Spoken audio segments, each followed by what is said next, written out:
بسم اللہ الرحمن الرحیم رب اشرح لی صدری ویسر لی امری واحلل عقدۃ من لسانی یفقہوا قولی اللہم انا نسألک علما نافعا وعملا متقبلا ورزقا طیبا اللہم انا نعوذ بک من علم لا ينفعنا اللہم انفعنا بما علمتنا وعلمنا ما ينفعنا وزدنا علما۔ عزیز طلبہ، یہ آج ہمارے دروس کا حدیث کے سلسلے میں 28واں لیسن سبق ہے، اور بفضل اللہ آتے ہیں ہم بغیر کسی تمہید کے اپنی آج کی پہلی حدیث کی جانب، جو ہمارے پاس ہے 257۔ آپ صلی اللہ علیہ وسلم اس امت کے معلم بنا کر بھیجے گئے۔ یہ اس کا ٹاپک ہے انما بعثت معلما۔ وعن عبداللہ بن عمرو رضی اللہ عنہما، عبداللہ بن عمرو بن عاص، ان رسول اللہ صلی اللہ علیہ وسلم مر بمجلسین، اللہ کے رسول صلی اللہ علیہ وسلم دو مجلسوں کے پاس سے گزرے۔ جب آپ گزر رہے تھے تو دو وہاں مجلسیں تھیں، دو گروہ تھے جو کہ اپنے کام میں مصروف تھے، فی مسجد ہی، اپنی مسجد میں، مسجد نبوی۔ فقال، تو آپ صلی اللہ علیہ وسلم نے گزرتے ہوئے فرمایا، کلاہما علی خیر، دونوں مجلسیں بلائی پر ہیں، واحدہما افضل من صاحبہ، جبکہ ان دونوں میں سے ایک جو ہے وہ زیادہ فضیلت والی ہے اپنی دوسری مجلس سے، ساتھ والی مجلس سے۔ اما ہؤلاء، تو جہاں تک ان لوگوں کا تعلق ہے آپ نے اشارہ فرمایا، فیدعون اللہ، تو یہ اللہ کی بارگاہ میں دعائیں کر رہے ہیں، ویرغبون الیہ، اور اسی کی جانب رجوع کر رہے ہیں، ذکر اذکار کر رہے ہیں، عبادت و ریاضت میں مصروف ہیں، دعاؤں میں مصروف ہیں، ذکر اذکار میں۔ فإن شاء، تو اگر چاہے اللہ، اعطاہم، ان کو عطا کر دے، وإن شاء، اور اگر چاہے اللہ، منعہم، تو ان کو ان سے روک لے، جو وہ دعائیں کر رہے ہیں یا جو بھی اللہ رب العالمین کی بارگاہ میں جو استغاثہ استمداد کر رہے ہیں، اللہ چاہے تو ان کو عطا کر دے، چاہے تو روک دے۔ وَأَمَّا هَؤُلَاء، اور جہاں تک تعلق ہے دوسرے گروہ کے لوگوں کا، فَيَتَعَلَّمُونَ الْفِقْهَ، تو وہ دین کی سوجھ بوجھ جو ہے وہ سیکھ رہے ہیں، دین میں سوجھ بوجھ، تفقہ فی الدین، اول علم، یا علم شرعی علم جو ہے وہ سیکھنے کے لیے آپس میں گفتگو ہیں، اور اس علم میں، علم کی مدارست و مذاکرہ میں مصروف ہیں۔ وَيُعَلِّمُونَ الْجَاهِلَ، اور جو نہیں جانتا ان کو وہ تعلیم دیتے ہیں، جاہل کو۔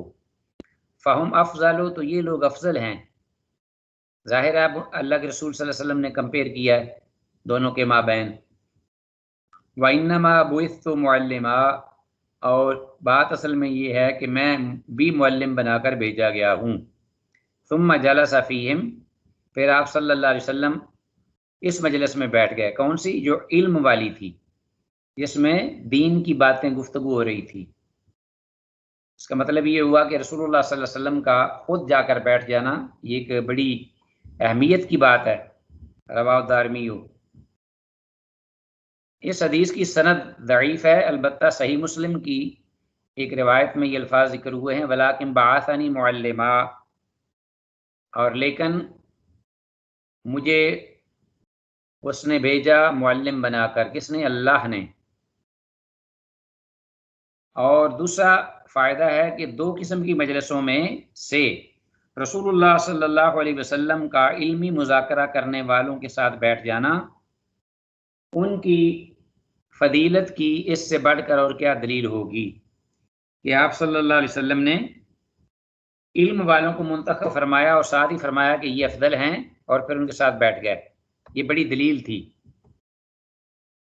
حدیث 258، حفظ حدیث کی فضیلت اور ایک فقیہ کے علم کی حد۔ حدیث کا جو حفظ ہے اس کے فضائل، اور کتنا علم ہو تو ایک شخص جو اللہ کی بارگاہ میں عالم شمار ہو سکتا ہے۔ وعن ابی الدرداء رضی اللہ تعالی عنہ قال سئل رسول اللہ صلی اللہ علیہ وسلم، اللہ کے رسول صلی اللہ علیہ وسلم سے پوچھا گیا، ما حد العلم، علم کی حد کیا ہے؟ الذی اذا بلغ الرجل کان فقیہا، کہ جس علم کو وہ پالے آدمی تو وہ فقی بن جائے یا فقی شمار ہو جائے، اس کی حد کیا ہے؟ فقال رسول اللہ صلی اللہ علیہ وسلم، تو رسول اللہ صلی اللہ علیہ وسلم نے ارشاد فرمایا، من حافظ علی امتی، جس شخص نے یاد کی، حفظ کی میری امت پر، 40 حدیثاً، 40 حدیثیں، فی امر دینہا، امت کے دین کے معاملے میں، یعنی دینی امور کے سلسلے میں 40 حدیثیں میری امت میں سے جس نے حفظ کی، وَعَفَى اللَّهُ فَقِيهًا، تو اللہ اس کو اٹھائے گا روز قیامت ایز عالم بنا، عالم کی حیثیت سے، فقیہ کی حیثیت سے، وَكُنْتُ لَهُ يَوْمَ الْقِيَامَةِ، اور میں ہوں گا اس کے لیے قیامت کے روز شافعاً، سفارش کرنے والا، و شہیداً، اور گواہ۔ تو یہ ہے فضیلت حفظ حدیث کی اور ایک فقیہ کے علم کی حد۔ 40 حدیثیں کم از کم جو ہیں وہ سب کو یاد ہونی چاہیے۔ صحیح احادیث کے مجموعے موجود ہیں، خاص طور پر جیسے کہ امام نووی کے 40، اور بھی مجموعے ہیں 40 علماء نے مرتب کیے ہیں۔ یہ حدیث انتہا درجے کی ضعیف ہے، بلکہ اس کی سند تو موضوع ہے، لیکن علماء نے اس کو بڑا ذکر کیا ہے، لکھا بھی ہے، اور اس پر عمل بھی کیا ہے، کیونکہ اچھی بات ہے نا، علم حدیث کا پانا، اس کا حفظ کرنا، یہ دیگر صحیح حدیث میں بھی اس کا ذکر ہے۔ آخرت کے دن ایک عالم کو علماء کے زمرے سے اٹھایا جائے گا، یعنی اپنے ہی اس گروہ کو جو کہ علماء کا ہے، اس میں سے اس کا شمار ہوگا۔ امام نووی رحمہ اللہ کے بقول، امت کے لوگوں کو 40 احادیث کا پہنچانا مقصود ہے، یاد کرنا ضروری نہیں۔ امام نووی رحمہ اللہ کہتے ہیں کہ حافظہ سے مراد یہ بھی ہے کہ ان احادیث کو سمجھ لے، پڑھ لے، ان کا مفہوم، ان کے مسائل، جن علوم پر، امور پر وہ مشتمل ہیں، تو ان کو آگے امت کی طرف پہنچا دے، کنوے کر دے۔ تو یہ بھی اسی حکم میں ہے کہ جو فقیہ ہوگا 40 حدیثوں کو یاد کرنے والا، حفظ کرنے والا، تو ضروری نہیں کہ وہ رٹا لگا کر 40 حدیثیں یاد کرے، بلکہ ان کا علم حاصل کر کے تو لوگوں تک اس کے امور، ان کے معاملات اور مسائل وضاحت سے پہنچا دے، ان کی حفاظت کرے، ان کے بارے میں جانتا ہو۔ نمبر 4، حدیث کے ضعیف ہونے کے باوجود بہت سے علماء نے نبی مکرم صلی اللہ علیہ وسلم کی شفاعت کی امید میں 40 حدیثوں کے مجموعے نہ صرف مرتب کیے بلکہ انہیں حفظ بھی کیا ہے،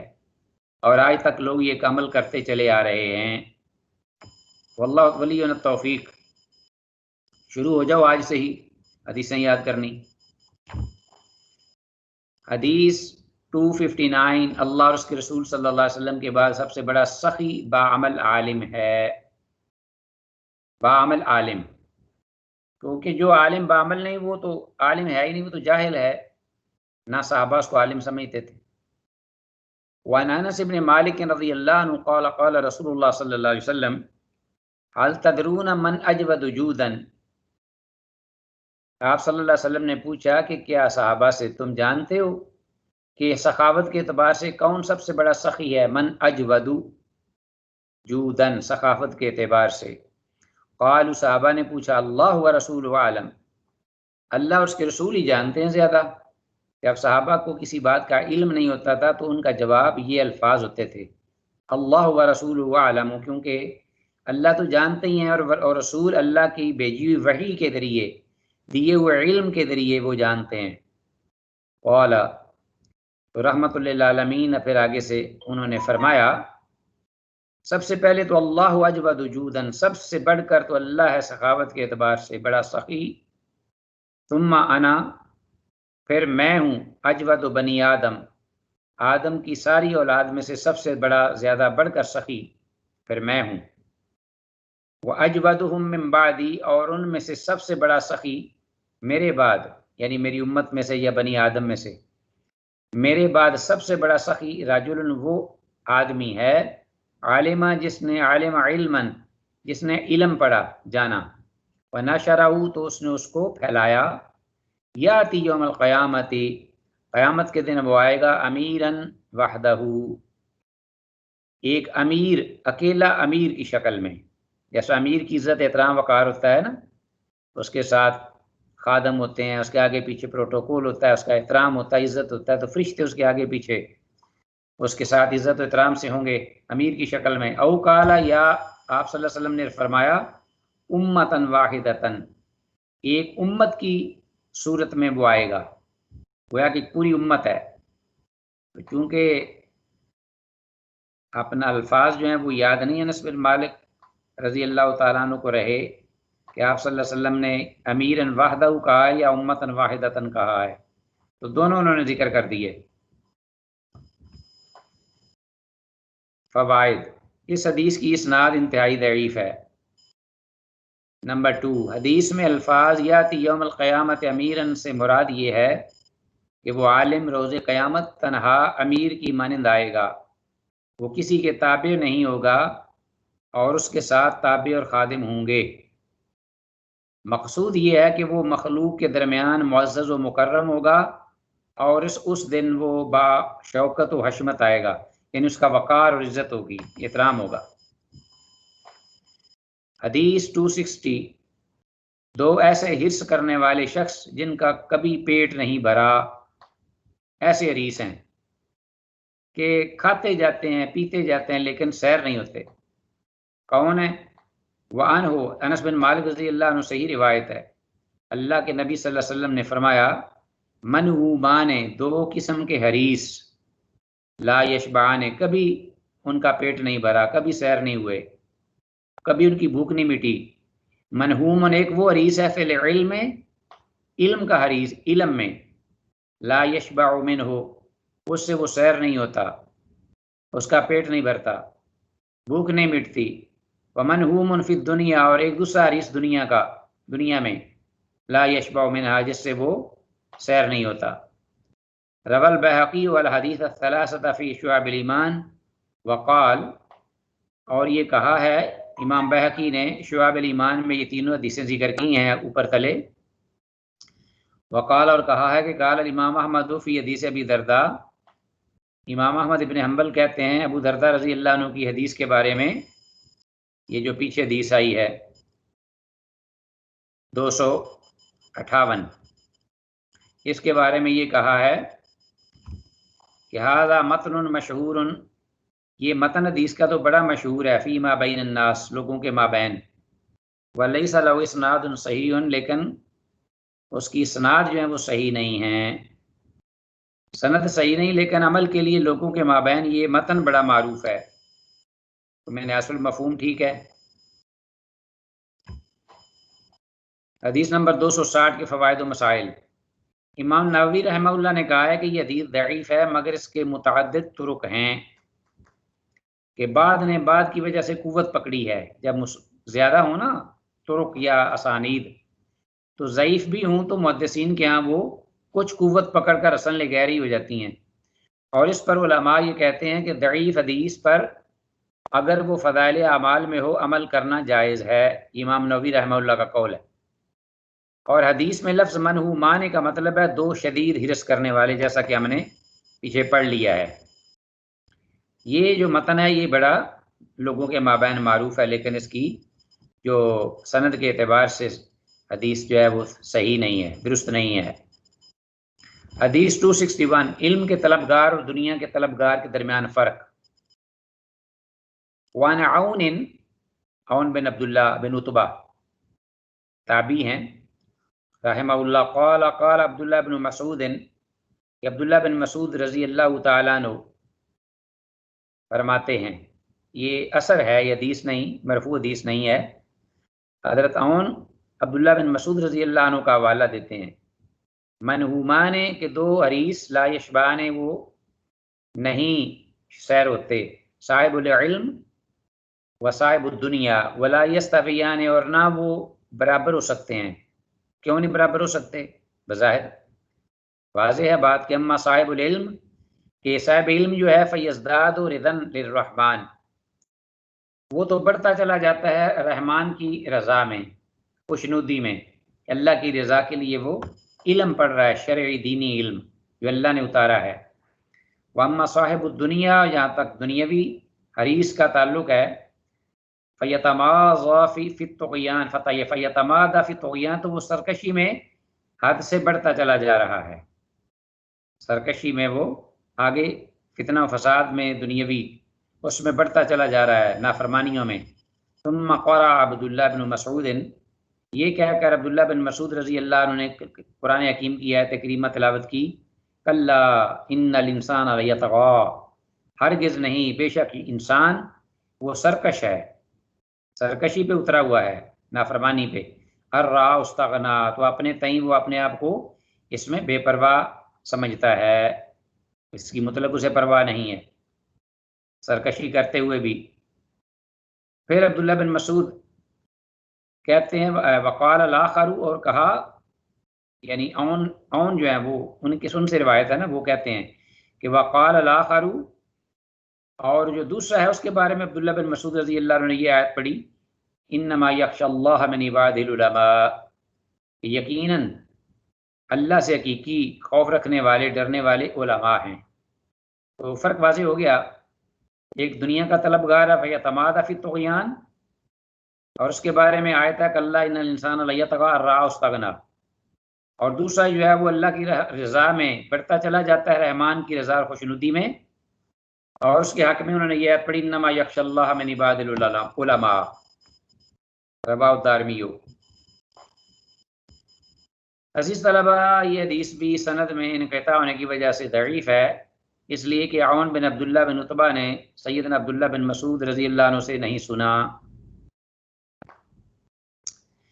دوسرا، امام حاکم رحمہ اللہ نے صحیح سند کے ساتھ روایت کی ہے، اس کے بجائے ایک اور ہمارے سامنے روایت ہے کہب آبار سے رضی اللہ عنہ، کہ سیدنا ابو ہریرہ رضی اللہ عنہ سے کہا انہوں نے، کہب آبار نے، کہ آپ طالب علم اور طالب دنیا کے سوا کوئی ایسا شخص ایسا نہیں پائیں گے جو زمانے کے کسی دن کسی چیز کی جستجو کرے اور وہ اس سے سیر نہ ہو جائے۔ تو گویا طالب علم اور طالب دنیا جو ہے یہ سیر نہیں ہوتے، باقی جو بھی شخص ہے جو چیز چاہتا ہے پاتا ہے وہ سیر ہو جاتا ہے، جی بھر جاتا ہے، اس کا پیٹ بھر جاتا ہے، پا بھی لیتا ہے، نہیں بھی پاتا۔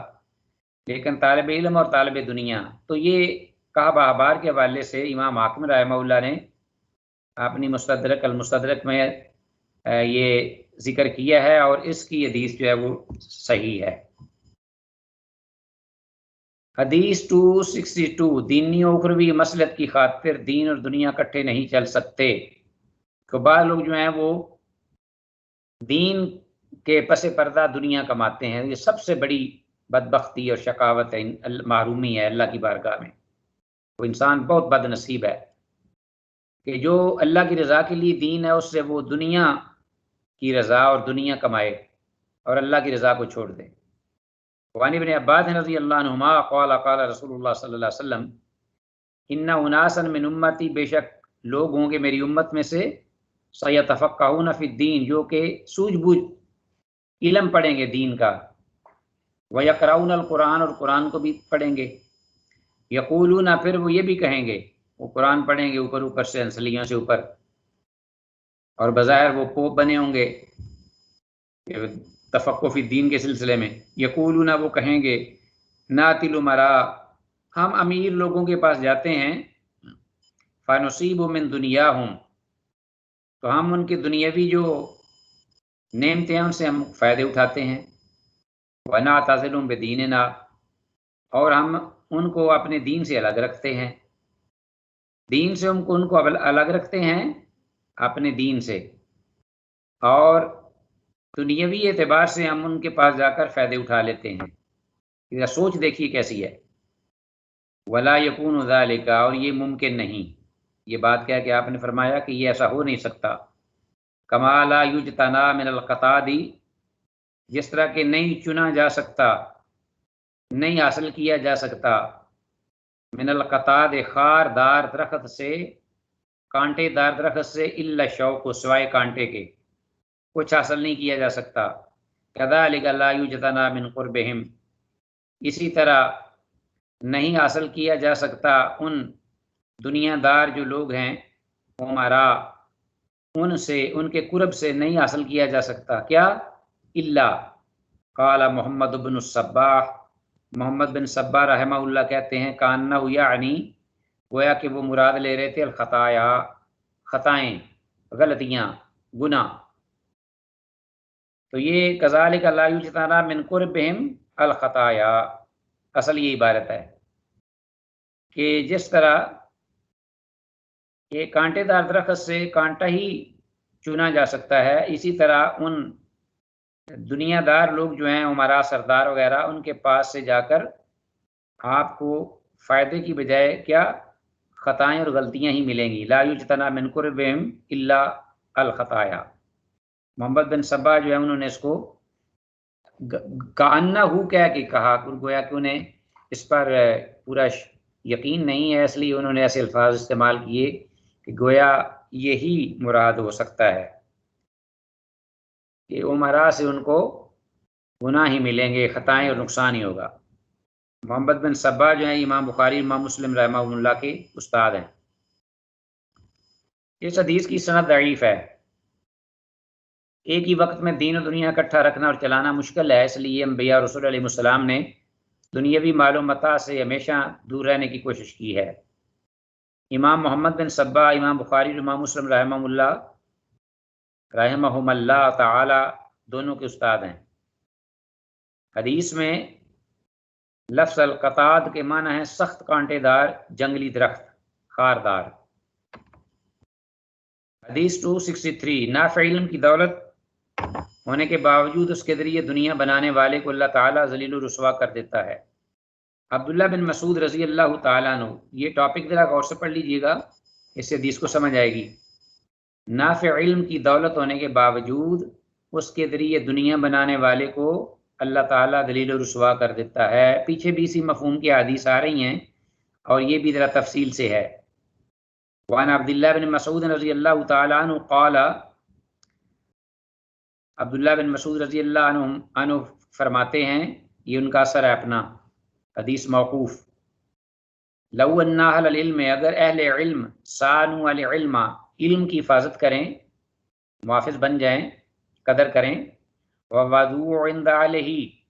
اور اس کو رکھیں اس کے مستحق لوگوں کے پاس علم کو علم کے جو مستحق ہیں ان کے پاس اس کو خرچ کریں اس کو بیان کریں اس کا استعمال کریں لسادوا بہ علی زمانہم تو وہ کیا کریں گے سیادت کریں گے رہنمائی کریں گے بہی اس کے ذریعے اپنے زمانے کے لوگوں کی انہیں سرداری مل جائے گی یعنی قیادت مل جائے گی سعادت سیادت عبادت ہے علم حکومت ہے دولت ہے طاقت ہے علم جہاں تک دیکھیے تعلیم کی فرما روائی ہے تو سچ پوچھو تو نیچے علم ہے اوپر خدائی ہے یہ کچھ اشعار تھے جو میں نے بچپن میں یاد کیے ہوئے تھے تو وَلَكِنَّهُمْ بَذَلُوهُ اور لیکن انہوں نے اہل علم نے کیا کیا اس کے برعکس بالکل اس کو اصل جگہ پہ نہیں رکھا وَلَكِنَّهُمْ اور لیکن انہوں نے بَذَلُوهُ اس کو خرچ کیا لِأَهْلِ الدُّنْيَا اہل دنیا کے لیے جو غیر مستحق تھے صرف دنیا چاہتے تھے دنیا کی چمک دمک لِيَنَالُوا بِهِ مِن دُنْيَاهُمْ تاکہ ان کے ساتھ اپنے رو رسم رکھ کر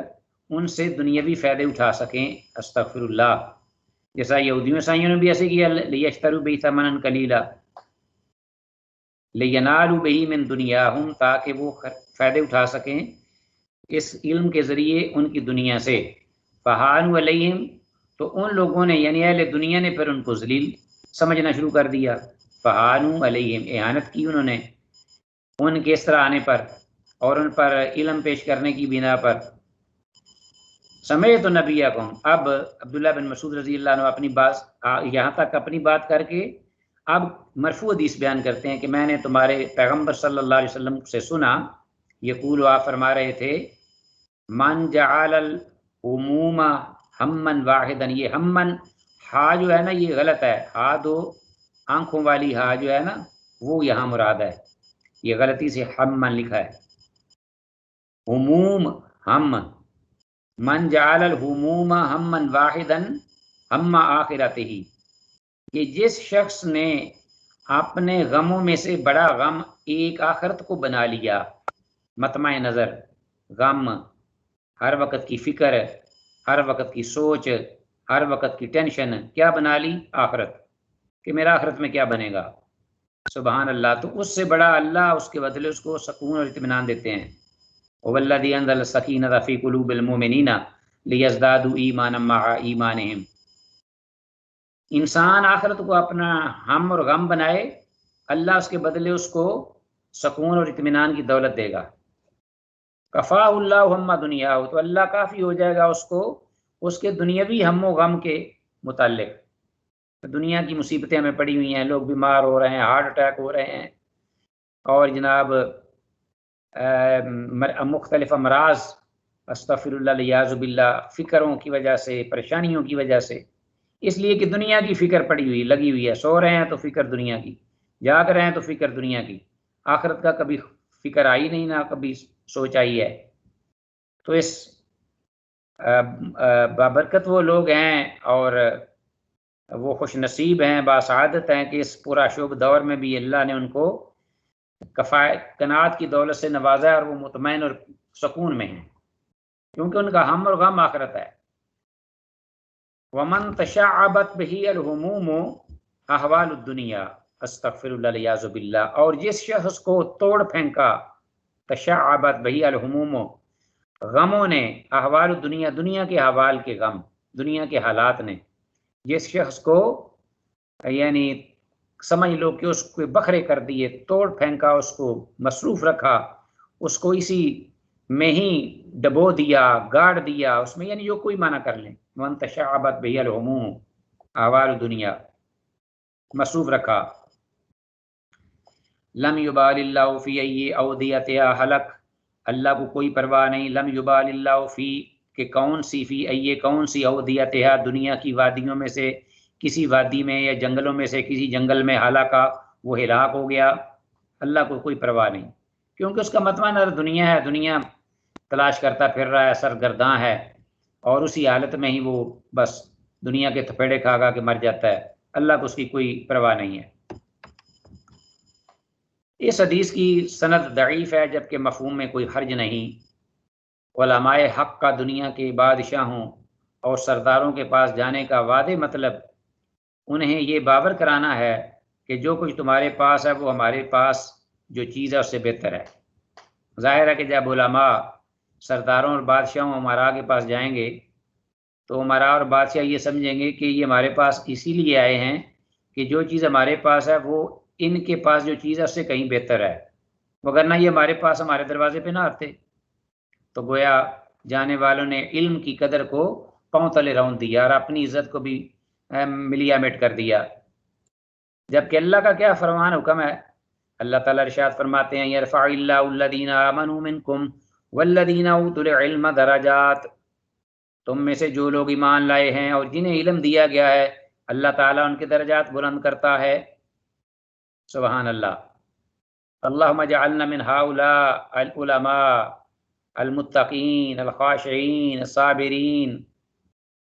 المومنین المتقین المومنین المخلصین